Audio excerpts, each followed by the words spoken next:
Attention, ce message s'adresse à tous les Français, vous êtes tous concernés et avertis à l'avance de ce qui va arriver. Nous nous appelons les constitueurs, nous sommes des gilets jaunes, nous sommes vos enfants et vos petits-enfants. Nos actions ont un but ultime. Changer le système, en changeant la Constitution française. L'action Gilets jaunes est un succès sans précédent en termes de mobilisation, nous parlons de chiffres se rapprochant progressivement de mai 1968. L'exaspération des citoyens est générale, mais il sera nécessaire de changer deux points majeurs de la mobilisation si nous voulons vraiment gagner. Numéro 1. Parlez tous d'une seule et même voix concernant nos revendications. Nous proposons donc une seule et unique loi à faire adopter, la loi du référendum populaire. Numéro 2. Nous devons changer notre forme de mobilisation, qui divise trop le peuple. Ainsi, nous allons bloquer l'économie en bloquant les grands ports maritimes français pour une durée indéterminée. Il est temps d'agir de façon ciblée, organisée et pacifique, avec la plus grande ampleur possible. Français, soyez prêts, soyez nous, car nous sommes vous, nous n'avons pas de leader, pas de parti politique, pas de couleur, nous sommes la France. Numéro 1. La loi du référendum populaire. Le peuple français a de nombreux combats à mener, à titre d'exemple, le racket de la population par des taxes abusives, l'écologie, la santé, l'alimentation par l'agroalimentaire, la dictature financière des banques etc. Nous sommes réalistes, ces combats ne peuvent être gagnés en une seule bataille. Il faudra donc gagner la première, la plus importante. Nous sommes déjà au front et il nous faudra arriver, d'une seule et même voix, à la table des négociations avec le gouvernement. Loi du référendum populaire, l'idée est la suivante. Un référendum pourra être soulevé par le peuple dès lors qu'au moins 600 000 Français auront signé une pétition sur un projet de loi ou un projet de révision constitutionnelle. Tout Français aura le droit de créer une pétition pour l'adoption d'une loi ou une révision de la Constitution. Dès lors qu'une pétition aura atteint le nombre de signataires requis, le gouvernement sera dans l'obligation de soumettre le projet à un référendum national. Le référendum populaire ne dépendra aucunement des volontés du président de la République, ni d'aucune autre instance comme l'Assemblée nationale ou le Sénat. L'adoption d'une loi votée par référendum populaire sera une obligation républicaine et se fera donc sans condition. Un site internet officiel supervisé par un organe de surveillance des pétitions devra être mis en place et communiqué à travers les principaux médias afin de faciliter la concertation du peuple et la signature électronique des pétitions.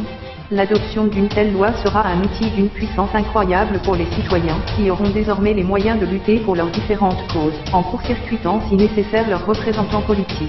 Cela ne doit pas nous fâcher avec les quelques élus qui savent dignement nous représenter. Ceux-ci, d'ailleurs, sauront se manifester en étant des partisans engagés pour la loi du référendum populaire. Numéro 2. Blocage des ports, mairies et préfectures. Cher peuple français, voici la première action vers notre liberté. Nous allons réellement bloquer l'économie pendant une durée indéterminée, et continuerons tant que le gouvernement refusera de nous écouter. Malgré ses débuts divisés, l'action Gilets jaunes est un succès immense et inespéré. Nous rencontrons aujourd'hui un seul inconvénient majeur. Cette action divise trop le peuple, car de nombreux Français se sentent pris en otage par les concitoyens. Nous proposons de ne plus diviser les gens en modifiant la forme d'action. Cher peuple, nous ne nous adressons pas seulement aux Gilets jaunes mais bien à la population tout entière. Pour nos enfants, nous allons montrer au monde que la France est toujours capable d'être le pays des droits de l'homme. Nous allons bloquer totalement les grands ports maritimes français. Cela signifie 7 points de rassemblement en France, les ports de Dunkerque, Le Havre, Rouen, Nantes-Saint-Nazaire, La Rochelle, Bordeaux, Marseille. À l'île de la Réunion, le port de la Pointe des Galets. En Martinique, le port de Fort-de-France. En Guadeloupe, le port Caraïbes. En Guyane, le port de Dégrave-des-Cannes. De cette manière, non seulement l'économie sera bloquée à l'échelle nationale, mais aussi le monde aura les yeux rivés vers la France, et verra de quoi les Français sont capables. Organisation.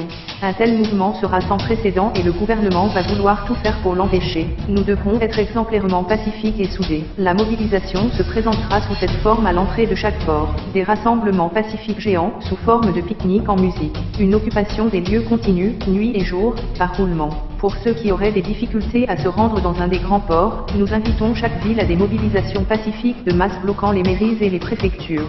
Recommandations et sécurité. Faites des provisions dès maintenant, tant que possible. Les casseurs et personnes mal intentionnées seront signalés et livrés aux autorités. Concernant les forces de l'ordre, ils ne sont pas nos ennemis et beaucoup d'entre eux ne veulent plus servir d'armée privée pour une petite élite qui ne les respecte pas. Cependant attention, nous savons qu'ils ont souvent la consigne de nous provoquer pour nous pousser au débordement. L'État n'attendra qu'une chose, avoir de la violence à pointer du doigt, mais nous n'entrerons pas dans ce jeu. Ainsi, filmez et partagez autant que possible les faits et gestes suspects ou abusifs des forces de l'ordre. Mise en garde. L'enjeu de cette action républicaine est si énorme qu'il faut être conscient de ces trois réalités. Le gouvernement a main mise sur les réseaux sociaux, et des milliers d'utilisateurs ont dénoncé avoir vu leurs publications disparaître ou leurs comptes et pages Facebook bloqués. Cependant, ils ne peuvent pas tous nous contrôler. Il faut donc recourir au partage en masse des informations. Les grands médias décrédibiliseront le mouvement au maximum. Les forces de l'ordre seront probablement poussées à nous provoquer par la force.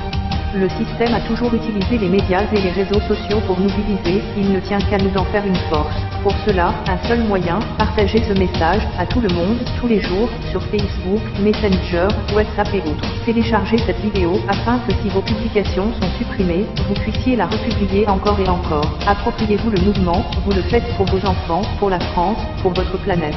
Nous, le peuple français, ne céderons pas avant d'avoir gain de cause. Partagez car il s'agit d'un devoir national, un devoir parental, un devoir transgénérationnel. Vive la République, vive la France.